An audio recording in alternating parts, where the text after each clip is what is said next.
Senhor presidente, membros da mesa, vereadores, público presente, não poderia ser diferente começar a fala dessa tribuna sem ser dando as boas-vindas ao novo vereador, Democratas, senhor Edgar Sasaki. Seja bem-vindo, para a gente poder fortalecer as discussões dessa Câmara e o melhor para a cidade. E a sua presença aqui me faz refletir sobre uma coisa muito importante. Hoje o senhor fez um juramento, que todos nós fizemos no momento da nossa posse, e assim, eu pensei que toda sessão a gente deveria abrir a sessão repetindo esse juramento de lealdade, de respeito às leis, comprometido com o bem-estar do município de Jacareí. Seria, no meu ponto de vista, a gente ler a Bíblia. Logo após ler a Bíblia, todos nós reforçássemos esse juramento. E confesso que eu cheguei a essa reflexão pelo episódio, você está aqui conosco hoje, e isso é bastante revelador e fruto da sua presença do cerimonial que executamos hoje. A matéria de hoje do Diário de Jacareí fala sobre o Sindicato dos Químicos, que tem uma sede no Jardim Jacinto. E a reportagem do Diário de Jacareí confirma a intenção do Sindicato dos Químicos vender a sede. Eles dizem que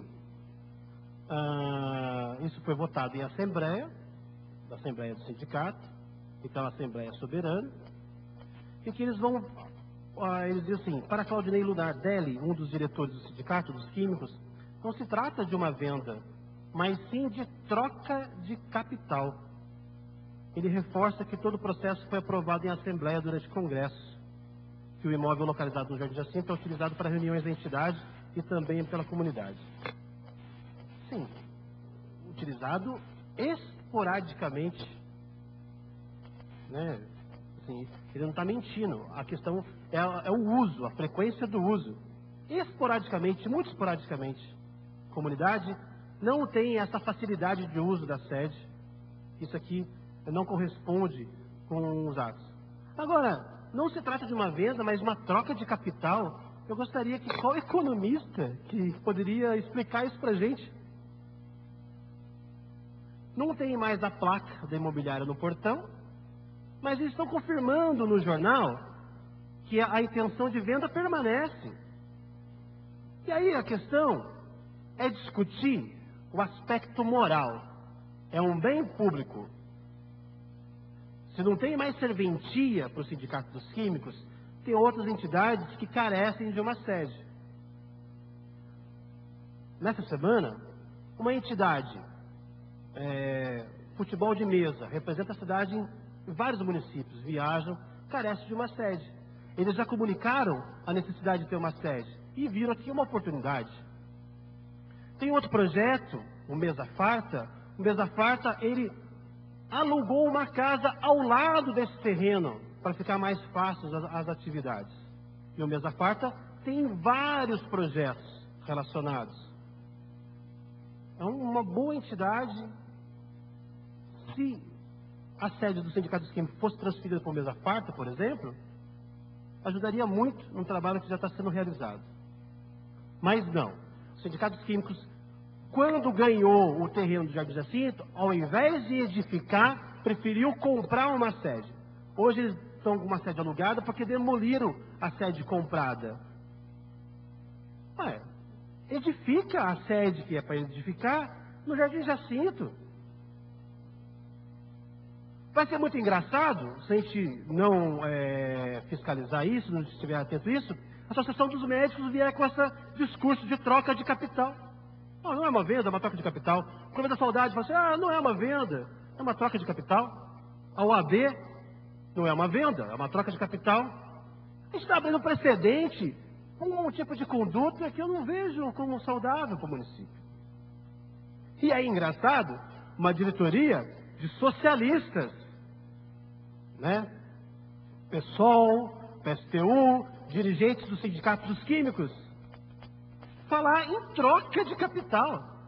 Até o neologismo é de alguém que tem alguma certa aversão ao capital, né?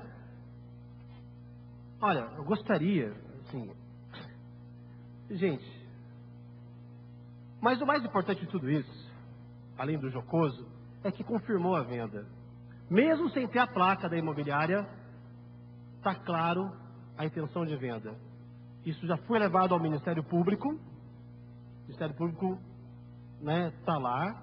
Não sei qual vai ser o desdobramento disso, mas eu vou acompanhar de perto. Porque não é só uma questão jurídica, não.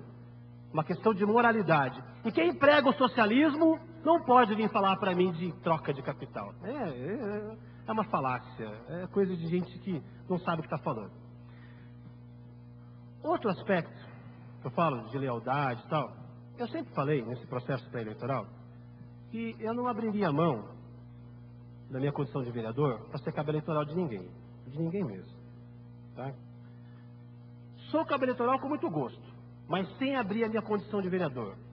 Porque, mais uma vez, eu volto a falar, estamos sob juramento.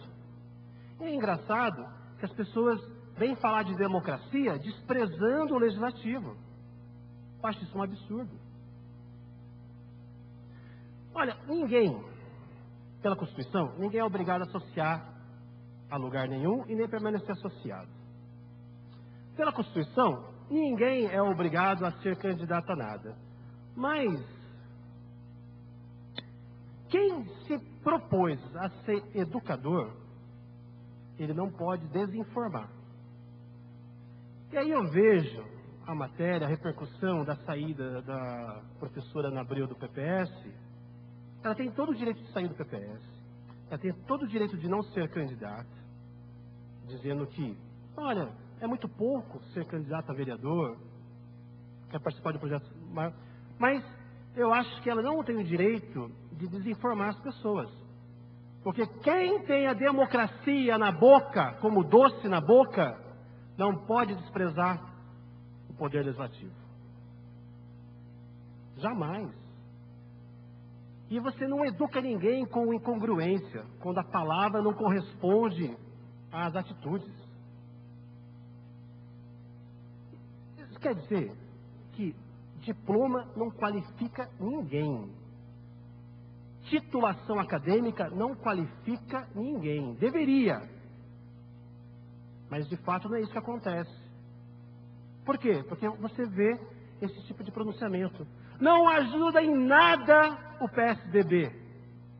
Não fortalece em nada o candidato do PSDB nesse processo, o tipo de atitude dela. E isso ser aplaudido pelo candidato do PSDB mostra também fragilidade do candidato do PSDB para a Prefeitura de Jacareí. Porque ele mesmo não tem respeito nenhum ao conversar com os vereadores. Eu sou vereador, estou próximo, é como se fosse nada. Tem 2 vereadores num partido que eles não conversam. Inclusive, 2 vereadores de 2 mandatos, inclusive um que foi presidente da Câmara. Não conversa. Então, uma coisa insossa. Essa fala de que, primeiro a gente ganha a eleição, depois a gente pensa no projeto de governo, isso eu ouvi da boca do próprio Isaías Santana. Então, assim, o critério dela ser, PPS ou PSDB, Adriano e Isaías, o critério não é essa fala. O critério é que, sim, que o Isaías garantiu para ela ser secretária de Educação, coisa que o Adriano não garantiu. Aí muda, de última hora o jogo, e sai falando coisas que não correspondem à verdade. Eu não posso permitir isso. E se o PSDB tiver a real intenção de ganhar essa prefeitura, tem nos seus quadros uma excelente figura, capaz, competente, realizadora, que é a Maria Tereza. Se a educação é o principal num projeto de governo, se entende-se isso, a Maria Tereza da Escola Agrícola seria a melhor candidata para o PSDB ser vitorioso desse processo político de 2012. Então, eu falo isso por meu compromisso como vereador, porque ficar calado diante de coisas dessa natureza o juramento que eu fiz na minha posse não permite que eu me omita desse aspecto.